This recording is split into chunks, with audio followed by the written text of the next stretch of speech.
Hello, ladies and gents. I was having a bit of a think today, as I sometimes do. Dangerous, I know, to have these thoughts. We're doing a 30-day challenge, and it begins on January the 1st. And I was thinking about all the different things that I wanted to show people during the 30-day challenge, and I was like, there's something here that you've forgotten. And not just for this challenge, but for previous challenges. And also generally, I don't talk about it enough on this channel. And it is the notion of safety and feeling safe and state management and regulation. Now, I'm not quite sure why I've always leaned out of this type of thing. I think I have a bit of an aversion to the sort of the podcast bro, because I know I look like one. Thing of saying, you've got to do ice baths, you've got to do breathing exercises, you've got to do this method, you've got to do this, you've got to do the other. And I kind of feel like, well, it's to every adult's discretion as to what they do or don't do. But I will be in this course encouraging it and reinforcing it during the challenge. If you are going to do therapy, or you're going to do a challenge, or you're going to do a course, or you're going to approach a traumatic situation, anything that you've got, it could be childhood trauma, it could be from an emotionally abusive relationship, it could be from wherever. It's very important that before you engage in that kind of work, you deliberately and consciously seek to regulate your nervous system and to feel safe first. So you want to be putting yourself in a state where you're like, okay, I actually feel safe inside of my own body first. And then when I approach the material or I approach the therapy or whatever it is, I'm going to do it with the conscious awareness that it's my safety, and the physiological state of safety is primal, has primacy. So the courses or the therapy or any work that you do on trauma, you could start doing it kind of competitively. You could start doing it with urgency or with drive, or even the fact that we call it, like it was a thing that we started, I think, during the lockdowns. When people are stuck at home. I think the first one was in 2020, this is getting on 5 years ago now. It is 5 years ago. And I just was like, well, it gives people a chance to get together and they can talk to each other, and there's a community and you can share each other's work without much sensitivity on my part, because I would be able to do that. I would feel okay with it. But I've already got that sort of baseline established of, if I'm going to do a course or I'm going to do therapy or I'm going to do anything, it's not that I do it cynically, it's that I do it at distance. I do it with the safety barriers up first. If the therapy, if the counselling, if the seminar, if the book, if the documentary, if the course is making me freak out and is making me feel unsafe, I would just stop. I would do that. And then because I would do that, that's my own solipsism, I just kind of assume everybody does that.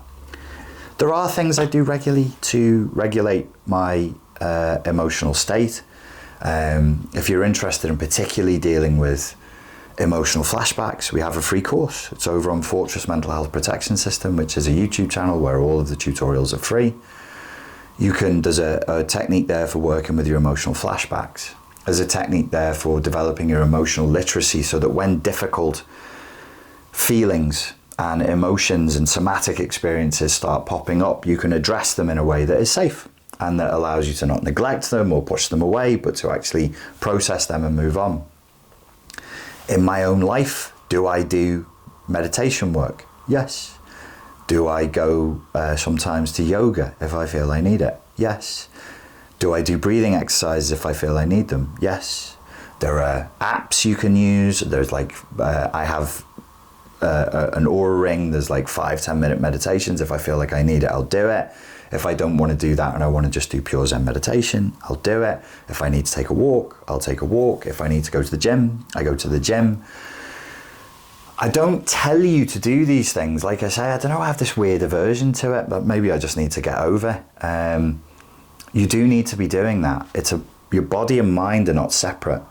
It's a body mind. It's one unit. What's happening in the body affects the mind. What's happening in the mind affects the body. If you don't feel safe first, it's going to be very unlikely that the therapeutic work that you're doing is going to stick, because you'll be battling something else and dissociating while the therapist is talking, or dissociating during the course because you just think, I don't feel safe. So make sure you do feel safe first. As I say, there's breathing exercises, tons of free information online.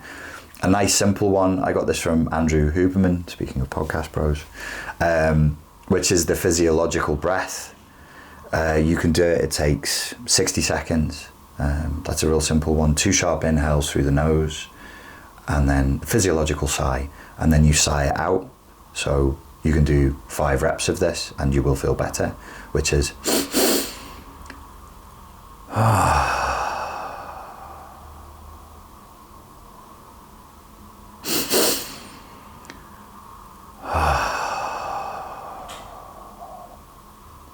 this is not idle conjecture. There's peer-reviewed studies on this.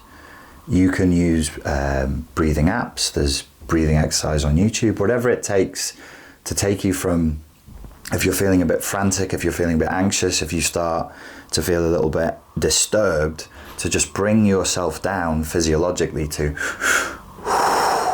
a place where you start to feel calm, you feel focused, you feel relaxed, you feel safe. It's very important we do that first.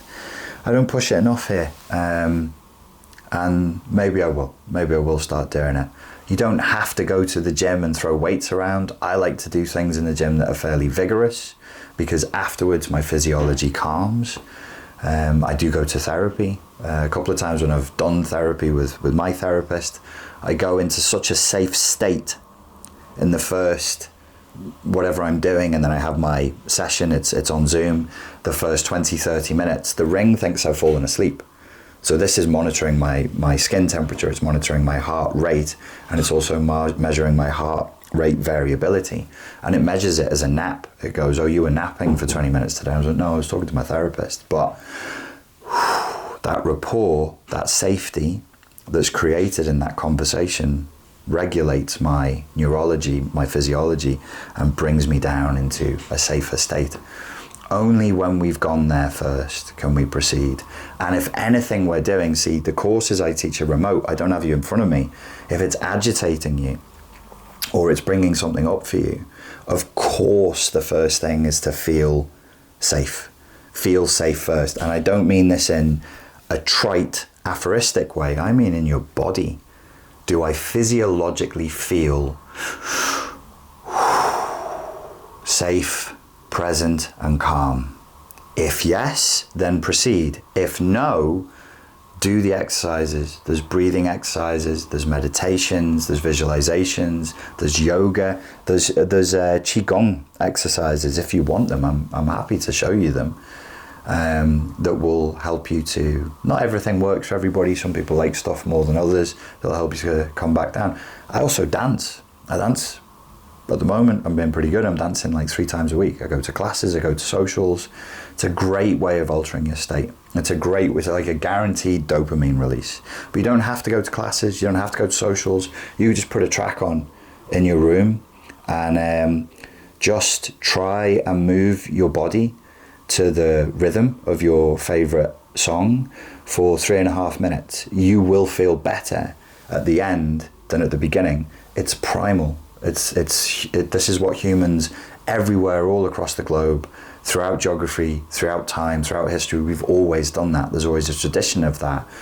It bonds people. It releases endorphins, as I say, and it regulates the central nervous system. It regulates you so you can feel calm, so you can feel safe, so you can feel connected. This is very, very important.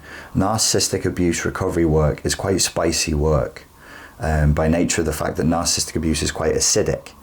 It's quite heady, it's quite cerebral, and it's a lot of persecution, it's a lot of pain, it's a lot of punishment and a lot of control. And so because those it creates spikes, a lot of spikes of adrenaline. And because we're spiking in adrenaline, it's important that we learn how to moderate those spikes in adrenaline.